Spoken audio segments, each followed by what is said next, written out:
ndagusuhuje cyane wowe ukomeje kudukurikira. Abatunze moto za lisansi n'abazikoresha tagisi batangiye kubunza imitima yaho bazerekeza. Iterambere mu isi rizamura bamwe rigakenesha abandi. Urujya n'uruza rw'ibibazo biri kuri moto zinywa esanse rukomeje kuvugisha benshi.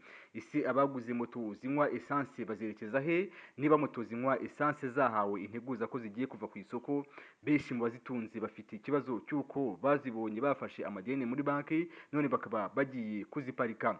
Mu gihe banki yo izakomeza kubara ideni, abamotari bo bati moto zacu zigiye gukumirwa ku isoko ry'u Rwanda, ubwo ubushomeri burahita butwugariza abana bave mu ishuri, abakodesha inzu abure iyo aba, ni ukuvuga n'abakodesha amazu babure iyo baba.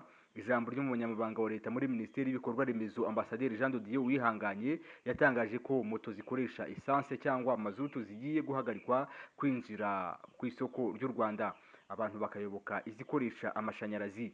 Iri jambo ntabwo ryumviswe neza kuko igihe hasenywaga amakoperative, benshi mu motari bakanguriwe kugana amabanki buri wese agatunga moto ye.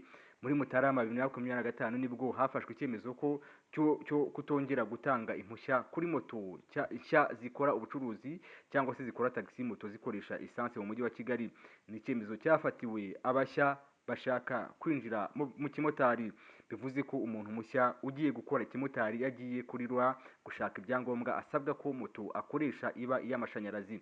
Ambasaderi Uwihanganye yagaragaje ko icyo cyemezo kiri gutanga umusaruro kandi ko mu gihe cya vuba icyo cyemezo kizaba cyamaze gufatwa ku rwego rw'igihugu.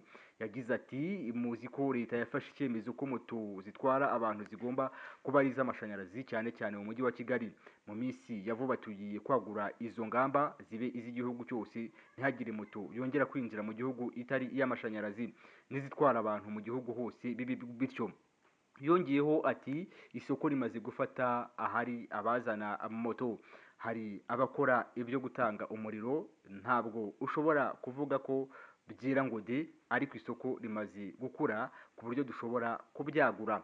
Imibare yerekana ko nibura mu mwaka wa 2025 mu Rwanda hagurishijwe moto 14,031 bingana n'izamuka rya 28% ugereranije n'umwaka wari wabanje. Umubare munini w'izi moto zacuruzwe n'izikoresha amashanyarazi cyane ko zimaze kwiyongera ku kigero cya 646% kuva zagera mu Rwanda, nk'uko urubuga Motorcycle Data rubigaragaza.